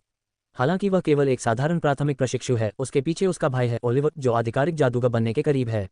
सुनहरे बाल वाला लड़का धीमी आवाज में बोला। स्कूल में ओलिवर लॉर्ड होल्ड जैसे अनुभवी उच्च प्रशिक्षुओं के स्तर पर है और उसने श्राप जादू कर्स विचक्राफ्ट में काफी प्रगति की है। वह रुका, जैसे शब्दों का चयन कर रहा हो। इतनी शक्तिशाली मदद के साथ मार्कस बेकाबू होकर काम करता है। अधिकांश उम्मीदवार प्रशिक्षु जिन्हें वह सेवक के रूप में लेता है, उनके भाई के जादुई प्रयोगों के लिए सामग्री बन जाते हैं। रॉन ने सोचना शुरू किया, कोई आश्चर्य नहीं कि एमिली को मार्कस की ओर जाने के बाद ऐसा दुखद अंत हुआ। शायद जब उसने वह रास्ता चुना तो परिणाम पहले से ही तय था। तो आंद्रे की आवाज़ चेतावनी लिए हुए थी। तुम हाल ही में बहुत ध्यान आकर्षित कर रहे हो। हालांकि मार्कस खुद केवल एक प्राथमिक प्रशिक्षु है, उसका भाई ओलिवर कुछ अजीब विशेष जादू का अध्ययन कर रहा है, जो शायद आत्मा शक्ति निकालने से संबंधित है। वह संकेत दिया, तुम्हारी प्रतिभा और संभावनाओं को देखते हुए वे तुम्हारा ध्यान आकर्षित कर सकते हैं। हालांकि लेडी एलन और लॉर्ड होल्ट यहाँ हैं, फिर भी सावधान रहना बेहतर होगा। समझ गया। रॉन ने सिर हिलाया। वह पहले ही उस प्रशिक्षु को देख चुका था, जो सुंदर सेवक इकट्ठा करना पसंद करता था और अक्सर उस पर ठंडी नजर डालता था। लेकिन ज्यादा चिंता मत करो। आंद्रे ने अपनी सुरुचिपूर्ण मुस्कान फिर से दिखाए। उन दो परिचितों के कारण शायद वह ज्यादा स्पष्ट रूप से कुछ करने की हिम्मत नहीं करेगा। और वह रॉन की ओर जांचती नजरों से देखता है, तुम्हारी वर्तमान शक्ति को देखते हुए अगर उसने कोई चाल चली भी तो शायद ज्यादा लाभ नहीं होगा। रॉन मुस्कुराया, लेकिन विषय नहीं बदला। इसके बजाय उसने कुछ और पूछा, वैसे बाजार से कोई नई खबर? क्या तुम उन काले बाजार के व्यापारियों की बात कर रहे हो? आंद्रे ने सिर हिलाया। डेरेन की घटना के बाद वे थोड़े संयमित हो गए हैं। लेकिन वह खिड़की की ओर गहराई से देखने लगा, ये शांति शायद ज्यादा देर तक नहीं टिकेगी। जैसे ही मूल्यांकन की समय सीमा नजदीक आएगी, जिनके पास जाने के लिए जगह नहीं होगी, वे निश्चित रूप से हताश कदम उठाएंगे। सही है। रॉन बाहर धीरे धीरे अंधेरा होते आकाश को देखकर भीतर ही भीतर गणना करने लगा। डेरेन की घटना ने उसे गहराई से प्रभावित किया। हालांकि अब उसकी प्रगति काफी सुचारू है, समय अभी भी दबाव में है। उसे जल्दी से साउंड वेव मैजिक की अवधारणा को समझना है और अन्य क्षेत्रों में अपनी क्षमताओं को बढ़ाना है। देर हो रही है। आंद्रे खड़ा हुआ, मुझे लगता है कि तुम्हारे कुछ काम होंगे। रॉन ने सिर हिलाया और अपनी चीजें समेटी। अगला योजना डेरेन द्वारा छोड़ी गई नोट्स का अध्ययन करना और साउंड वेव मैजिक के अधूरे प्रोटोटाइप को एक नए स्तर तक ले जाने का प्रयास करना है। दरवाजे पर आंद्रे अचानक उसका नाम लेकर रोका। रॉन, क्या है? क्या तुम जानते हो? आंद्रे का चेहरा शरारती मुस्कान से भरा था। मैं थोड़े आभारी हूं कि रॉयल कैपिटल में मैंने कभी तुमसे कोई संघर्ष नहीं किया। रॉन थोड़ी देर के लिए स्तब्ध रह गया, फिर उसका मतलब समझ गया। चिंता मत करो, वह प्लेबॉय पहले ही ब्लैक मिस्ट जंगल जाते समय मर चुका है। वह आधा मुड़कर शांत उत्तर दिया। सच में? आंद्रे ने उसे अर्थपूर्ण नजर दी। उसकी जगह अब एक डरावना अप्रत्याशित राक्षस है। रॉन इस विवरण पर हंस पड़ा। एक राक्षस है ना? इस दुनिया में केवल सबसे फिट जीवित रहते हैं। अगर कोई जीवित रहना चाहता है तो शायद राक्षस बनना ही आवश्यक है। वह मुड़ा और आंद्रे के कमरे से बाहर निकला। बाहर की गलियारा पहले ही संध्या में ढकी हुई थी। अराजक छायाएं जैसे मंद आकाश के नीचे भूतिया पंजे हों। फिर भी अब और तब उसे जिज्ञासु नजरें देखती रहती, लेकिन रॉन अब परवाह नहीं करता। अब जो उसे करना है वह है लगातार मजबूत होना, जब तक वह इस कठोर दुनिया में अपने भाग्य को पूरी तरह से नियंत्रित करने में सक्षम न हो जाए। कोई भी लालच और चालाकी शक्ति के सामने शून्य साबित होगी। Wizard unlimited profession slots. C 28-27 तेजधार ट्रेड चोर। अध्याय 28 अध्याय 27 तेजधार ट्रेड चोर। सूरज की रोशनी खिड़की की जाली से होकर कमरे में भर रही थी। रॉन ने अपना दिन का ध्यान पूरा कर लिया था और अब कोरोना तलवार कला का अभ्यास करने की तैयारी कर रहा था। जब से उसने पहले डैरेन को मारा था, उसकी इस तलवार कला की समझ एक नई ऊंचाई पर पहुंच चुकी थी। विशेषकर उस जीवन मरण की लड़ाई के दौरान उसने तलवार कला और श्वास तकनीक के संयोजन की सूक्ष्मता को और गहराई से महसूस किया था। चलो शुरू करते हैं। रॉन ने अपनी सांसों को नियंत्रित किया और धीरे धीरे अपने हाथ में लकड़ी की तलवार उठाई। क्राउन ब्रीदिंग टेक्निक से मार्गदर्शन पाते हुए उसके हर आंदोलन में एक अजीब लय झलक रही थी। पहला श्वास चक्र, 7 गणना तक सांस अंदर खींचना। लकड़ी की तलवार नीचे से ऊपर की ओर एक सुंदर चाप बनाते हुए बढ़ी। इसका टिप आकाश की ओर इशारा कर रहा था, जैसे कोई योद्धा सूरज को सलाम कर रहा हो। ये रिंग ऑफ डॉन चाल थी, जो कोरोना तलवार कला में हर कोण से आक्रमण को चिकनी चाप में भंग करने पर जोर देती थी। दूसरा श्वास चक्र, 3 गणना तक सांस रोकना। तलवार को जमीन के समानांतर रखते हुए दोनों हाथों से सीने के सामने पकड़ा गया, क्लासिक ब्लॉकिंग मुद्रा बनाते हुए। ये रक्षात्मक मुद्रा प्राचीन परंपराओं से ली गई थी और ये दुश्मन की शक्ति को आसपास की ओर मोड़ सकती थी। लकड़ी की तलवार की सतह पर चमक धीरे धीरे बढ़ी, क्योंकि क्राउन ब्रीदिंग टेक्निक की अनोखी ऊर्जा तलवार में जमा हो रही थी। तीसरा श्वास चक्र, 5 गणना तक सांस छोड़ना। तलवार की गति अचानक बदल गई, क्षैतिज पकड़ से हमला करने वाली स्थिति में, और तलवार का टिप जैसे सर्प की तरह तेजी से निकल रहा हो। इस चाल का नाम डॉन क्रॉस था, कोरोना तलवार कला की एक दुर्लभ तकनीक जो हमला और रक्षा दोनों को मिलाती थी। तलवार की धार ने हवा में एक परिपूर्ण क्रॉस बनाई, जो आने वाले हमलों को रोक सकती थी और शक्तिशाली प्रतिकार की क्षमता रखती थी। जैसे ही पूरी तलवार तकनीक का अभ्यास किया गया, लकड़ी की तलवार हवा में सुंदर चाप बनाती हुई दिखाई दी, पूरी तरह से उसकी सांसों के साथ मेल खाती हुई। पिछले असहजपन के विपरीत अब हर चाल सहज और आसान लग रही थी। वर्तमान प्रगति, बेसिक तलवार कला एंट्री लेवल 49/50। बस थोड़ा और। रॉन ने गहरी सांस ली और तलवार तकनीकों के अंतिम सेट का प्रदर्शन करना शुरू किया। ये कोरोना तलवार कला का सबसे जटिल सेट था, जिसमें कम समय में कई दिशा परिवर्तन करने पड़ते थे। लेकिन इस बार उसने पाया कि उसका शरीर स्वायत्त चेतना रखने लगा है। हर परिवर्तन बिल्कुल सही था और तलवार की गति में सहज कनेक्शन था। एक सेट की चालें पूरी तरह से संपन्न हुई। रॉन अपने शरीर में किसी प्रकार का बदलाव स्पष्ट रूप से महसूस कर सकता था। बेसिक तलवार कला में सफलता। बेसिक तलवार कला एंट्री लेवल 50/50। बेसिक तलवार कला स्किल्ड लेवल 1/100। अतिरिक्त ट्रेड प्राप्त, तेजधार तलवार तकनीकों में प्रवेश बढ़ता है। उसने लकड़ी की तलवार उठाई और धीरे धीरे हिलाई। तलवार की धार द्वारा बनाई गई दिशा में कुछ अदृश्य कंपन दिखाई दे रहे थे, जिससे हवा भी हल्की कंपन करने लगी। अगर वह अब डैरेन का सामना करता तो शायद उसे एक ही बार में काबू कर सकता था। क्या ये स्किल्ड और एंट्री स्तर के बीच का अंतर है? रॉन ने खुद ही सांस भरी। आखिरकार तथाकथित एंट्री और स्किल्ड मूल्यांकन मानक पैनल द्वारा निर्धारित किए जाते हैं। उसने महसूस किया कि उसकी तलवार कला, जो अब केवल उस पैनल पर स्किल्ड स्तर पर थी, पहले से ही राज्य के प्रसिद्ध तलवार कला चैंपियनों के बराबर थी। लकड़ी की तलवार रखकर उसने आज की बॉडी रिफाइनिंग की तैयारी शुरू की। जैसे जैसे वह क्राउन ब्रीदिंग टेक्निक में गहराई से गया, उसे इस श्वास शरीर रिफाइनिंग की प्रक्रिया की अधिक परिचितता हुई। ब्रीदिंग बॉडी रिफाइनिंग अनुभव अंक जोड़ 1। वर्तमान प्रगति, breathing body refining entry level 43/100। अब वह लगभग इस कौशल को अलग कर सकता था, क्योंकि ब्रीदिंग बॉडी रिफाइनिंग और बेसिक मेडिटेशन जैसी स्किल्स खेती कौशल में आती थीं। अन्य स्किल्स से अंतर यह था कि इनमें अनुभव अंक अधिक चाहिए होते थे और अनुभव इकट्ठा करना कठिन होता था, लेकिन सफलता मिलने पर स्तर पार शक्ति बढ़ती थी। हालांकि प्रगति केवल आधी थी, रॉन जल्दी में नहीं था। बॉडी रिफाइनिंग अन्य स्किल्स से अलग थी, इसमें विशेष तेल की जरूरत होती थी और हर सत्र के बाद शरीर को रिकवरी का समय चाहिए। इसके अलावा नींव के काम में जल्दी करना अक्सर समस्याएं पैदा करता था। बॉडी रिफाइनिंग पूरी करने के बाद रॉन खुद को पसीने और तेल में भिगोया हुआ महसूस कर रहा था और नहाने के लिए पब्लिक बाथ जाने का फैसला किया। अपने सामान को इकट्ठा करते हुए वह जाने ही वाला था कि अचानक उसे आंद्रे की चेतावनी याद आई। इस दुनिया में नहाना भी सावधानी मांगता था, क्योंकि नहाने और बाथरूम का उपयोग सबसे आरामदायक क्षण होते थे। उम्मीद है आज शांति रहेगी, रॉन ने अपने आप से कहा और दरवाजा खोलकर कॉरिडोर में कदम रखा। पब्लिक बाथ में गर्मी और भाप भरी थी। उसने एक कोने में जगह चुनी और अपने शरीर से तेल और पसीना धोने लगा। गर्म पानी उसके शरीर पर बहता रहा, धीरे धीरे उसकी तनी हुई मांसपेशियों को आराम देने लगा। हाल ही की बॉडी रिफाइनिंग ने उसकी काया को और मजबूत बना दिया था, खासकर उसकी नसों और मांसपेशियों की रेखाएं बेहद स्पष्ट हो गई थीं। जब कुछ कैंडिडेट अप्रेंटिस बाथ हाउस में आए और रॉन को देखा तो उन्होंने सहज रूप से उससे दूरी बनाए रखी। डैरेन की घटना और पहले आंद्रे की मदद के बाद वे दोनों इस पड़ोसी से डरते और उसकी प्रशंसा करते थे, जो अकेले ही लकड़ी की तलवार से एबरेशन को हराने में सक्षम था। नहाने के बाद रॉन ने कपड़े पहने और अपनी टॉयलेटरीज उठाई, अपने कमरे की ओर लौटने की तैयारी की। कॉरिडोर शांत था, केवल कुछ मंद मैजिक क्रिस्टल लैंप झिलमिला रहे थे। जैसे ही वह अपने कमरे के पास पहुंचा, अचानक एक आकृति कोने से बाहर आई। Master Ron. यह एक अच्छी तरह से सजी हुई युवती थी जिसे रॉन ने मार्कस की सेविका के रूप में पहचाना।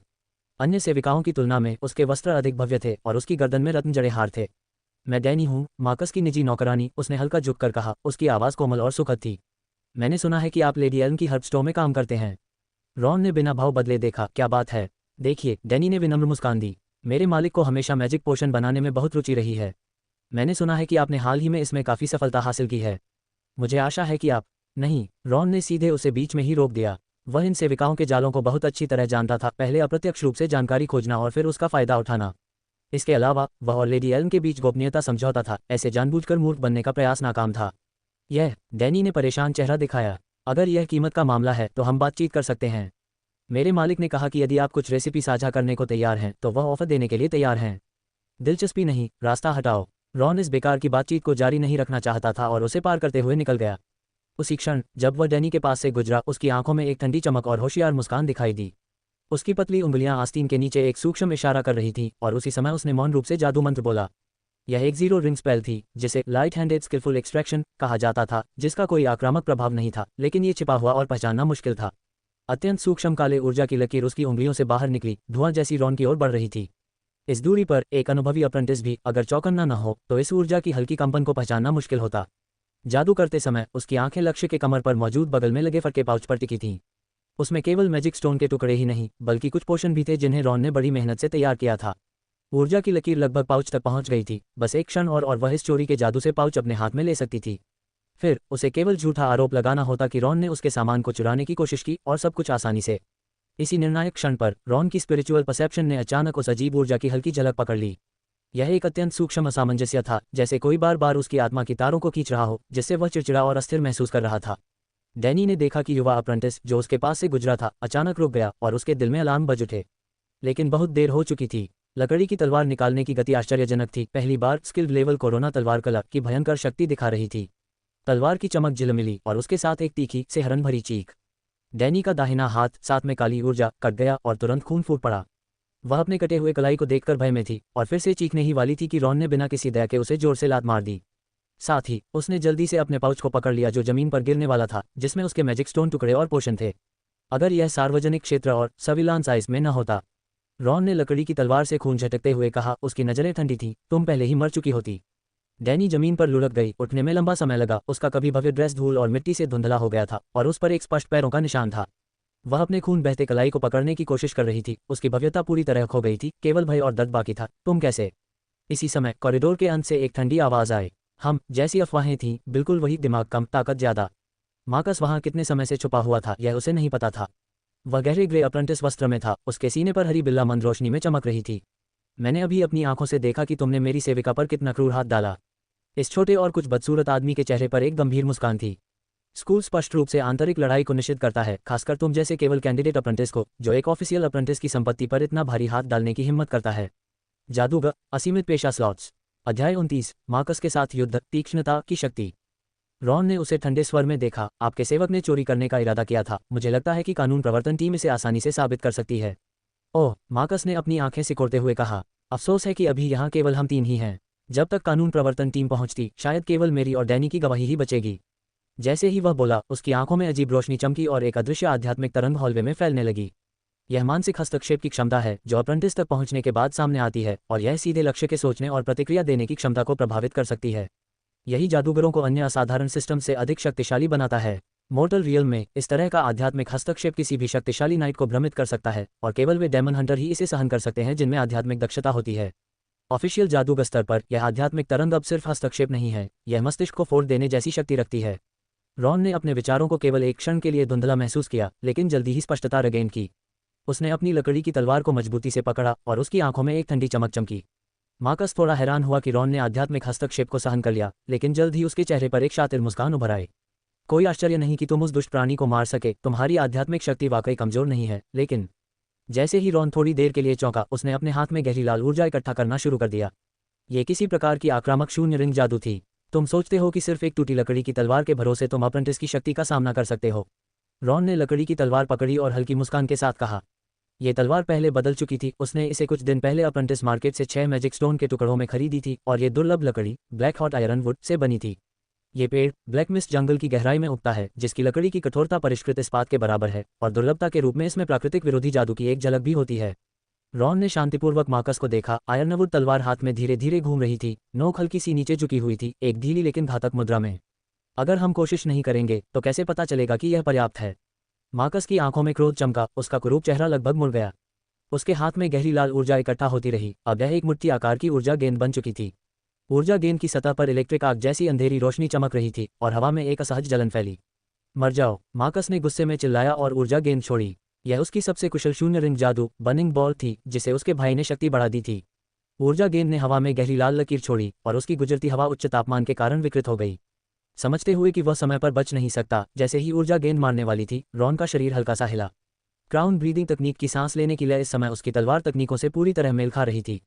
जैसे ही उसने सांस ली, आयरनवुड तलवार ने गति इकट्ठा करना शुरू किया। जब उसने सांस रोकी, तलवार की गति सघन हुई लेकिन जारी नहीं हुई। जैसे ही उसने सांस छोड़ी, तलवार की रोशनी बहते पानी जैसी फैल गई। कुशल तलवारबाजी ने अद्भुत शक्ति दिखाए। बज्जा बज्जा बज्जा, ऊर्जा गेंद सीधे तलवार के ब्लेड से टकराए और एक दिल थाम लेने वाली गर्जना हुई। गहरी लाल ऊर्जा का फैलाव तूफानी लहरों की तरह फैल गया। हॉलवे की दीवारों पर जलन के निशान छोड़ गए। लेकिन रॉन की आयरनवुड तलवार अनमूविंग रही। ब्लैक हॉट आयरन वुड की अद्वितीय जादुई प्रतिरोध क्षमता क्रोना तलवारबाजी किले के साथ मिलकर उन्मत्त ऊर्जा को पूरी तरह भंग कर दिया। तलवार की सतह पर तरंग जैसी पैटर्न दिखाई दी और ऊर्जा गेंद को काटने के बाद भी कोई विशेष क्षति नहीं हुई। यह असंभव है। मार्कस ने अपनी आंखें चौड़ी की। उसके चेहरे पर क्रूरता तुरंत अविश्वास में बदल गई। उसे अपने हमले की शक्ति अच्छी तरह पता थी, यहाँ तक कि परिष्कृत इस्पात के हथियार भी उच्च तापमान में लगातार विकृत हो जाते। लेकिन उसकी हैरानी यहीं खत्म नहीं हुई। जैसे ही ऊर्जा गेंद निष्क्रिय हुई, रॉन की आकृति भूत की तरह करीब आई। आयरनवुड तलवार ने हवा में एक रहस्यमय चाप बनाई। तलवार की गति हल्की लग रही थी, लेकिन इसमें एक ठंडी शक्ति थी। ऊर्जा अवरोध। मार्कस ने जल्दी से अपनी सुरक्षा जादू सक्रिय किया। उसके सामने एक ढाल बनी, हल्की पारदर्शी और जटिल रून के साथ झिलमिलाती हुई। एक प्रारंभिक अप्रेंटिस के रूप में जिन जादू को उसने मास्टर किया था और जो वह युद्ध में इस्तेमाल कर सकता था, वे वास्तव में बहुत कम थे। उसके पास मूल रूप से इतनी ठोस ऊर्जा ढाल तुरंत बनाने की क्षमता नहीं थी। लेकिन एक शक्तिशाली भाई द्वारा आशीर्वादित, जिसने उसे ऑटो एक्टिवेट एक बार के जादू मॉडल से सुसज्जित किया था। मार्कस चुपचाप खुश हुआ। अगले ही क्षण उसने ढाल पर भारी शक्ति का प्रहार महसूस किया। रॉन की तलवार तकनीक सरल लग रही थी, लेकिन इसमें क्राउन ब्रीदिंग तकनीक की अद्वितीय लय छिपी थी। सांस लेने और तलवार की गति को पूरी तरह मिलाकर हर सांस तलवार की गति को बदल सकती थी, जिससे सामान्य कट में भी विशेष पारगम्यता आती। तीक्ष्ण गुण सक्रिय कमजोर बिंदु पारगमन। बेसिक तलवारबाजी अनुभव अंक जोड़ दो। क्रैक। ढाल की सतह पर अचानक मकड़ी के जाले जैसे दरारें दिखाई दीं। मार्कस ने अपनी रीढ़ से लेकर सिर तक एक ठंडी सनसनाहट महसूस की और जल्दी से दूरी बढ़ाने के लिए पीछे हट गया। एक उम्मीदवार अप्रेंटिस के एक ही वार से उसका गर्वित आध्यात्मिक ढाल लगभग टूट गया। तुम ये कैसे कर सकते हो? उसकी आवाज़ हल्की कांप रही थी। एक व्यक्ति जो हमेशा कमजोरों पर अत्याचार करता है, उसने स्कूल में कभी इतनी अपमानजनक स्थिति का सामना नहीं किया था और उसकी सामना करने वाला केवल एक उम्मीदवार अप्रेंटिस था। इसी समय हॉलवे के दूसरी तरफ से तेज कदमों की आवाज़ आई। कानून प्रवर्तन टीम, सभी रुकें। ग्रे सफ़ेद वर्दी में कानून प्रवर्तन की एक टीम तेजी से आई, जिसके नेतृत्व में एक उबाऊ दिखने वाला एडवांस्ड अप्रेंटिस था, जिसके पास नीलम बैज था। वह आराम से जम्हाई लेते हुए चारों ओर देखा। फिर से तुम बेचैन लोग। कानून प्रवर्तन कप्तान ने बेबस होकर सिर हिलाया। ये कितनी बार हुआ है? मार्कस तुरंत सम्मानजनक चेहरा बना लिया। सम्माननीय कप्तान पीटर, इस उम्मीदवार अप्रेंटिस ने बिना कारण मेरे सेवक पर हमला किया और इसके अलावा। चुप रहो। पीटर ने अधीर होकर उसे रोक दिया। ओलिवर तुम्हारा भाई है ना? मैं उसे जानता हूँ, लेकिन इसका मतलब यह नहीं कि तुम यहाँ परेशानी पैदा कर सकते हो। वह डैनी का कटे हाथ और जमीन पर खून को ध्यान से देखते हुए सुस्त होकर बोला। मेरी राय है तुम दोनों को आधा महीना डिटेंशन रूम में भेजा जाए, ताकि तुम दोनों एक साथ शांत हो जाओ। मार्कस का चेहरा बेहद कुरूप हो गया। उम्मीद नहीं थी कि उसका विरोधी बिल्कुल भी झुकेगा, लेकिन कोई लेकिन नहीं। पीटर ने हाथ हिलाया। अन्य कानून प्रवर्तन कर्मियों को आगे बढ़ने का संकेत दिया। उन्हें ले जाओ। जैसे ही अधिकारी उन्हें ले जाने की तैयारी कर रहे थे, पीटर ने अचानक रॉन के कान में फुसफुसाया। होल्ट ने हमें तुम्हारी ओर ध्यान देने के लिए कहा। इसे उसके लिए एक एहसान समझो। हालांकि अगली बार ऐसा हंगामा न करना। ये हंगामा वह बिल्कुल भी नहीं चाहता था कि पैदा हो। रॉन ने थोड़ा असहाय महसूस किया, हल्का सिर हिलाया और चुपचाप होल्ट की मदद को अपने दिल में याद किया। Wizard unlimited profession slots. C30-29 ध्यान तकनीक में तूपो विजार्ड अप्रेंटिस। अध्याय 30 ध्यान तकनीक में तूपो विजार्ड अप्रेंटिस। डिटेंशन रूम की वेंटिलेशन विंडो बहुत छोटी थी, जो केवल थोड़ी रोशनी अंदर आने देती थी, लेकिन रॉन के लिए अब ये पर्याप्त से अधिक था। इस पत्थर के कमरे में, जो केवल लगभग 10 वर्ग मीटर का था, केवल एक साधारण लकड़ी का बिस्तर, कचरे के लिए एक बाल्टी और एक टेढ़ी मेढ़ी लकड़ी की मेज थी, जिसकी एक टांग टूटी हुई थी। फिर भी ये साधारण वातावरण उसे ध्यान और साधना पर अधिक फोकस करने की अनुमति देता था। ये वास्तव में शांत साधना के लिए अच्छा जगह है, रॉन ने आत्मव्यंग्यपूर्ण मुस्कान के साथ कहा। कानून प्रवर्तन टीम द्वारा कैदियों का प्रबंधन अभी भी अपेक्षाकृत लचीला था। कौन जानता है, शायद ये हॉल्ट के पीछे छुपे प्रभाव की वजह से था। हर दिन डिटेंशन रूम में समय पर पर्याप्त भोजन पहुंचाया जाता था और उन्हें कुछ व्यक्तिगत वस्तुएं रखने की अनुमति भी थी। बेशक इन वस्तुओं का सख्ती से निरीक्षण किया गया था ताकि ये किसी भी सुरक्षा खतरे का कारण न बने। रॉन ने अपनी जेब से डेरेंट की नोटबुक निकाली और मंद रोशनी में उसे ध्यानपूर्वक पढ़ने लगा। अब वह साउंड वेव मैजिक की अवधारणा को गहराई से समझ पा रहा था। खासकर इस अवधि में रिदम की अंतर्दृष्टि के माध्यम से उसने कई विवरण नोटिस किए जो पहले उसने नहीं देखे थे। Sound wave vibration prototype experience points जोड़ 3। वर्तमान प्रगति। Sound wave vibration prototype 87/100। कुंजी यहाँ है। अंततः उसने समझ लिया कि डेरेंट अपने शोध में बॉटलनेक क्यों पहुंचा था। वास्तव में साउंड वेव मैजिक को संपूर्ण बनाने के लिए म्यूजिकल नोट्स का उपयोग करने का प्रारंभिक तरीका निस्संदेह सही था, लेकिन ये प्रक्रिया स्पष्ट रूप से मेहनती थी। बार बार असफलताओं के बाद समय के दबाव में डेरेंट ने आध्यात्मिक शक्ति के उत्पादन को बढ़ाने के लिए बाहरी शक्ति का उपयोग करने की कोशिश की। शुरुआत में सही रास्ता छोड़ने के कारण वह इसे चरम तक ले गया, जिससे अंततः त्रासदी हुई। जैसे कि क्राउन ब्रीथिंग तकनीक सूरज की गति की नकल करती है, ये साउंड वेव मैजिक भी अपनी खुद की लय खोजनी चाहिए।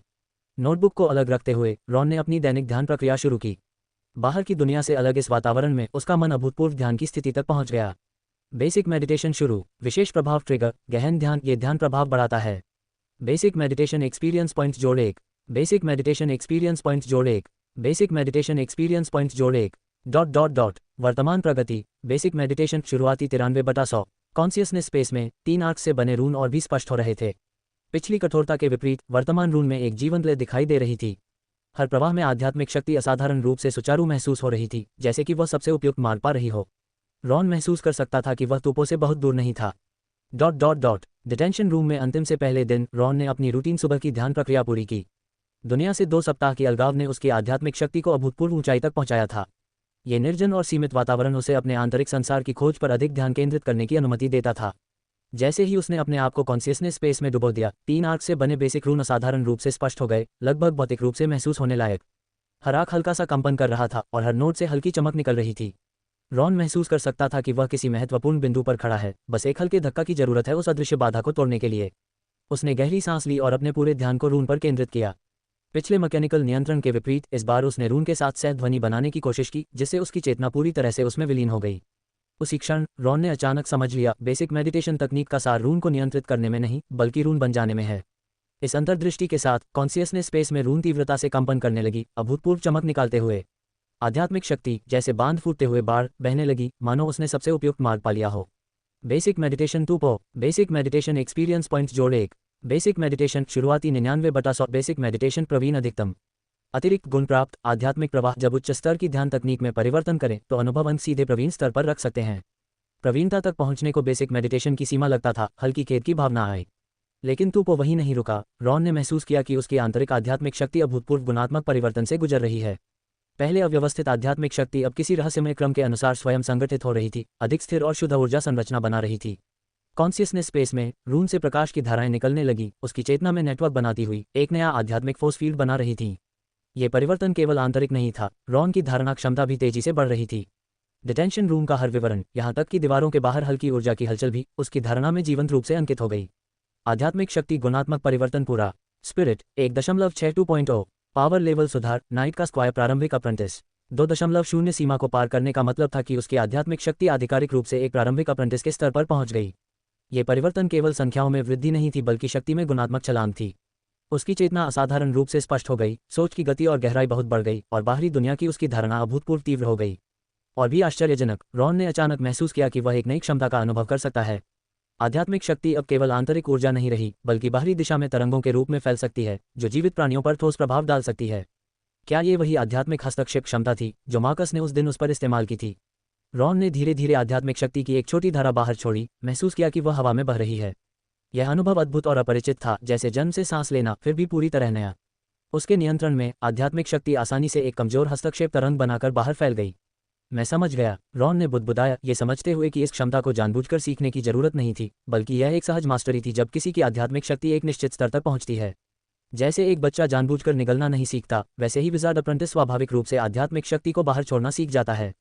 अत्यधिक पेशेवरों के लिए, जिन्होंने आध्यात्मिक शक्ति में प्रशिक्षण नहीं लिया, ये सहज क्षमता उनके सोचने की प्रक्रिया को आसानी से बाधित कर सकती है। लेकिन अन्य अप्रेंटिसों के खिलाफ इसका विशिष्ट प्रभाव दोनों की आध्यात्मिक शक्ति के अंतर पर निर्भर करता था। उसके सामने की जगह में एक अर्धपारदर्शी सूचना पैनल स्वतः प्रकट हुआ।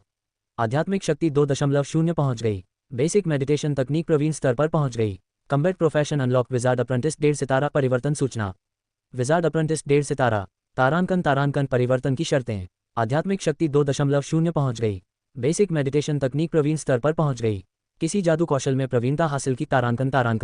तारांकन परिवर्तन के बाद एट्रीब्यूट वृद्धि। Basic profession skills unlock magic construction आध्यात्मिक हस्तक्षेप। विशेष लाभ जादू कौशल अनुभव अर्जन की गति में वृद्धि। आध्यात्मिक शक्ति सुधार की गति में हल्की वृद्धि। मैजिक क्षमता और रिकवरी की गति में हल्की वृद्धि। तारांकन